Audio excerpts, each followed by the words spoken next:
2024 ये वो साल है जहां पर आप लोगों के दिमाग में एक नई चीज आई और वो आई कि आप लोगों का नीट का एग्जाम दोबारा होना चाहिए या फिर इस नीट के एग्जामिनेशन के लिए जितनी मेहनत की है वो वेस्ट ना हो और वापस से री रिजल्ट होना चाहिए कि रिजल्ट में जो भी गलतियां हैं उनको सुधारना चाहिए और सुधारने के बाद वापस से रिजल्ट को पब्लिश करना चाहिए।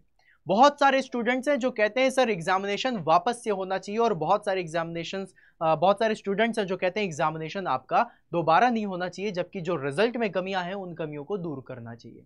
बिल्कुल सही बात है। बहुत सारे स्टूडेंट्स का मानना जो है, अगर देखा जाए तो जो स्टूडेंट्स हैं जिनके मार्क्स बहुत अच्छे नहीं आए या फिर जिनके बहुत अच्छे मार्क्स आए हैं वो कहते हैं सर री रिजल्ट पब्लिश कर देते हैं, री रिजल्ट को वापस से पब्लिश करिए। जो स्टूडेंट्स हैं जिनको लग रहा है कि मुझसे कुछ गलतियां हो गई हैं या फिर कुछ एक्चुअली में स्कैम हुआ है या फिर कोई भी ऐसी प्रॉब्लम हुई है जिसकी वजह से अनफेयर रिजल्ट आया है, तो फेयर रिजल्ट के लिए हम वापस एग्जामिनेशन देने के लिए तैयार हैं। तो दोस्तों, री नीट क्या है, री रिजल्ट क्या है, इसके प्रॉस क्या होंगे, फायदे क्या हैं, नुकसान क्या है, आज मैं उनके बारे में आप सभी लोगों को बताने वाला हूं। शुरू से एंड तक देखिएगा, स्टार्ट टू एंड पूरा सेशन देखिएगा और फिर खुद डिसाइड करिएगा कि आप लोग री नीट चाहते हैं या री रिजल्ट चाहते हैं। क्या है आप लोगों की मांग और क्या किस तरीके से आप अपने फ्यूचर को आगे देख रहे हो, आप अपनी मेहनत को आगे देख रहे हो, उसके बारे में बात करते हैं। चलिए दोस्तों, तो सबसे पहले आप सभी लोगों को बता दूं कि जब कभी भी री नीट होगा तो उसके क्या क्या प्रॉज हैं। प्रॉज मतलब फायदे। देखो, सबसे पहला फायदा जो है वो यही है जो मुद्दा उठाया जा रहा है कि पेपर लीक हुआ था, तो अगर वापस से री नीट होगा तो अगली बार जितने भी हमारी जो गवर्नमेंट है, इवन एनटीए है ना, उसको लीक प्रूफ जो आप लोगों का एग्जामिनेशन है वो करना पड़ेगा, जहां पर लीकेज ना हो किसी भी तरीके का, ना ही इंफॉर्मेशन का ना ही पेपर का। तो पेपर का कोई लीक नहीं होना चाहिए। दूसरी चीज, जो ग्रेस मार्क्स हैं वो नहीं मिलने चाहिए। तीसरा क्या होगा, जो हमारे स्कोर कार्ड में आंसर आ रहे हैं और जो मतलब मार्क्स मिल रहे हैं और जो हमने ओएमआर शीट के थ्रू अपने मार्क्स मिलाए हैं, उन दोनों में जो गड़बड़ी आ रही है वो सही होगी, राइट। जो कट ऑफ आप लोगों का 650 चला गया वो कट ऑफ डिक्रीज होगा। जो आपकी रैंक है, जो मान लो 610 में जितनी रैंक आ रही थी वो रैंक इंक्रीज होगी, रैंक बेटर हो जाएगी आप लोगों की, और जो जेन्युइन स्टूडेंट हैं उनके मार्क्स क्या हो जाएंगे, और भी अच्छे होंगे और उनको बेहतर कॉलेज जो डिजर्व करते हैं वो मिलेगा। अब यहाँ पर गाइज बात कर लेता हूँ। एक स्टूडेंट ने मुझे बोला कि सर मेरे मार्क्स आ रहे हैं 640 और मैं चाहता हूँ कि मुझे वापस एग्जामिनेशन ना देना पड़े, हो सकता है 640 मार्क्स मेरे दोबारा नहीं आए। ऐसा उसके मन में डर हो सकता है, मुझे भी लगता है कि ऐसा कई बार डर आता है। लेकिन मेरे दोस्त, मैं आप लोगों को एक बात बता दूं, 640 मार्क्स आने के बाद भी जो आपकी रैंक बन रही है ना, वो रैंक बहुत पीछे जा रही है।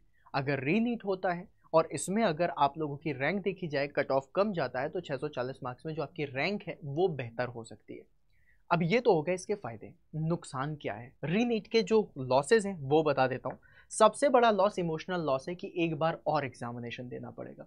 देखो, एग्जाम देना किसी को पसंद नहीं होता है, लेकिन हमें पता है कि जब तक हम परीक्षा में सफल नहीं होंगे तब तक हमें वो फल नहीं मिलेगा, तो परीक्षा तो देनी पड़ती है।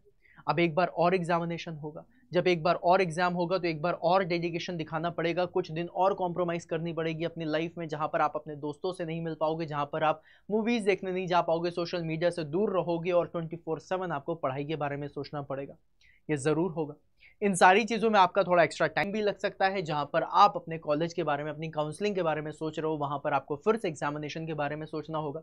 Even faculties point of view से भी बताऊं तो यहाँ पर ये पॉइंट आएगा जहां पर आप ये वाली बात समझेंगे कि फैकल्टीज को भी उसी तरीके से दिन रात मेहनत करनी पड़ेगी, 12-12 घंटे की मैराथन्स लगानी पड़ेंगी, आप लोगों के लिए डीपीपी, आप लोगों के लिए मॉक टेस्ट और आप लोगों के लिए वो सारी चीज़ें फिर से प्रोवाइड करनी पड़ेंगी जिससे आप एग्जामिनेशन में बेहतर रिजल्ट लेकर के आ पाए। बहुत सारे स्टूडेंट्स होंगे जिनके मन में ये डर भी होगा कि अभी इतने मार्क्स आ गए, अगली बार नहीं आए तो देखो गाइस, यहां पर सिर्फ एक बात बोलना चाहूंगा कि हर सिक्के के दो पहलू होते हैं। अगर इस बार हेड आया है तो जरूरी नहीं कि अगली बार भी हेड आए, अगली बार टेल आ गया तो हेड टेल की तो कहानी चलती रहेगी। तो हो सकता है आपके जितने मार्क्स आए हैं, ज्यादा मार्क्स आए हैं तो हो सकता है कम आ जाए, लेकिन ये भी तो हो सकता है कि ज्यादा आ जाए। जिन स्टूडेंट्स के मार्क्स कम आए हैं उनके मार्क्स ज़्यादा बढ़ भी सकते हैं। जो रैंक अभी बहुत ज़्यादा दिख रही है वो रैंक कम हो जाएगी। मान लो अगर आप 40,000 के अगर आप ब्रैकेट में आ रहे हैं तो आप 10,000 के ब्रैकेट में या 5,000 के ब्रैकेट में आ सकते हो। तो रीनीट के कुछ फायदे भी हैं, कुछ नुकसान भी हैं। अब री रिजल्ट से क्या होगा? री रिजल्ट से आपको सिर्फ एक फायदा है, ग्रेस मार्क्स हटा दिए जाएंगे, और वो भी ग्रेस मार्क्स जो हटाए जा रहे हैं मेरे लाल, वो सिर्फ हटाए जा रहे हैं 1563 स्टूडेंट्स के। अब आप ये बताइए, अगर मैं 1563 स्टूडेंट्स के सिर्फ ग्रेस मार्क्स हटा दूं तो क्या पूरे के पूरे रिजल्ट में कोई फायदा मिलेगा? नहीं मिलेगा। क्या पूरे के पूरे रिजल्ट में आप लोगों की कोई भी चीजें अच्छी होंगी? नहीं होंगी। अच्छा, इसमें अब एक चीज और भी आती है, ग्रेस मार्क्स हट गया तो क्या सारी चीजें सही हो गई? नहीं, इसके नुकसान ज्यादा है। नुकसान क्या क्या है? सबसे पहला नुकसान है कि जो पेपर लीक का जो मामला आया है, जहां पर सारी बातें हो रही हैं, तो क्या पेपर लीक पर कोई भी क्लैरिटी मिल पाएगी? नहीं मिल पाएगी। रिजल्ट रिपब्लिश हो जाएगा, जिन स्टूडेंट्स को पेपर लीक से फायदा मिला है, क्या हो पाएगा? नहीं। हो सकता है आपने 640 650 मार्क्स लिए अपनी मेहनत से, लेकिन एक स्टूडेंट ऐसा है जिसने पेपर लीक जो हुई थी उसका फायदा उठा करके 680 मार्क्स या 690 मार्क्स लेकर के आ गया, और जो आपकी सीट थी वो लेकर के चला गया। तो क्या आप इसको हाँ करोगे? नहीं करोगे, राइट? अगर री रिजल्ट होता है तो इसमें आप लोगों को मिसमैचिंग ऑफ द जो ओएमआर शीट और स्कोर कार्ड के बीच में जो मिसमैचिंग हो रही थी मार्क्स की, क्या वो सही होगी? नहीं होगी, क्योंकि वो तो वही प्रॉब्लम चल रही है। क्या कट ऑफ में चेंज होगा? 650 का कट ऑफ है, हो सकता है 5-10 नंबर ऊपर नीचे हो जाए, इससे ज्यादा तो कोई कट ऑफ में चेंज नहीं होगा, राइट? रैंक जो आप लोगों की हायर आ रही थी, जो सबसे ज्यादा 30-30 हजार रैंक, 18-18 हजार रैंक आ रही थी, उसी रैंक पे ही आप लोग रहेंगे। क्या ट्रांसपेरेंसी आपको मिल पाई? नहीं मिल पाई।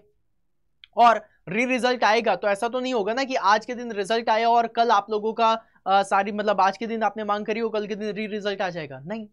और अगर री रिजल्ट भी नहीं आना, अगर कुछ भी ऐसा नहीं होना, तो टाइम वेस्ट तो यहां पर भी होना है। टाइम वेस्ट होगा किसमें? टाइम वेस्ट होगा री स्क्रूटिनी करने में। भाई स्क्रूटिनी हो रही है, उसमें भी तो टाइम वेस्ट हो रहा है। और अगर ये टाइम वेस्ट हो रहा है मेरे लाल, तो यहां पर भी आपको टाइम लग रहा है। और अगर देखा जाए तो जो हमने रीनीट करा था, रीनीट के कॉन्स में भी मैंने लिखा था 1 मोर टाइम, मतलब need extra time, extra time यहां पर भी लगेगा, तो समय तो जाने वाला है। ये वाली बात बिल्कुल क्लियर है। अगर आपका रीनीट होता है तो भी समय जाएगा, उस समय में आपको मेहनत ज्यादा करनी पड़ेगी। और अगर आप री रिजल्ट के बारे में बात करते हो, इसमें भी आप लोगों का समय जाएगा, बस इसमें मेहनत नहीं होगी। तो मेहनत से क्यों डरना है? और अगर मेहनत नहीं करनी है तो अगर ये जितनी चीजें मैंने लिखी, अगर आप इसको एक्सेप्ट करके आगे बढ़ सकते हो तो कोई प्रॉब्लम नहीं है। फैसला आपका होना चाहिए, सिर्फ और सिर्फ आपका फैसला होना चाहिए कि री नीट होगा, री रिजल्ट होगा, या फिर हमें जस्टिस मिलेगा कि नहीं मिलेगा। This should be your decision. मैंने आप लोगों को री नीट के प्रोज एंड कॉन्स बताए, मैंने आप लोगों को री रिजल्ट के प्रोज एंड कॉन्स बताए। अब आप लोग सोचिए आप क्या चाहते हैं, और जो भी चीजें चाहते हैं वो चीजें कमेंट बॉक्स में जरूर लिखिए। जरूर बताइए अपनी सारी बातें कि हम क्या चाहते हैं, हम एक्चुअली में री नीट चाहते हैं या री रिजल्ट चाहते हैं। और ये भी जरूर बताना कि पहले तो मैं री रिजल्ट सोच रहा था, लेकिन ये सारी चीजें जानने के बाद मुझे लग रहा है री नीट बेहतर है। या फिर आप ये भी बता सकते हैं कि री नीट सोच रहा था, लेकिन ये सब जानने के बाद लग रहा है मैं एक्सेप्ट कर सकता हूं और री रिजल्ट बेहतर है। तो अगर ऐसा कुछ भी है तो आप मुझे जरूर बताइएगा, और जरूर से जरूर कमेंट बॉक्स में बताइएगा। तो री रिजल्ट भी आपका क्लियर हो गया, री नीट भी आपका क्लियर हो गया। अब जो भी आपका फैसला है वो जरूर अपनी चीजें अपने कमेंट बॉक्स में बताइएगा, अपने विश बॉक्स में जरूर बताइएगा। तो मैं हूं शिवम गुप्ता, आज का सेशन यहीं बैंड करते हैं, मिलते हैं फिर नेक्स्ट सेशन में। Bye bye guys.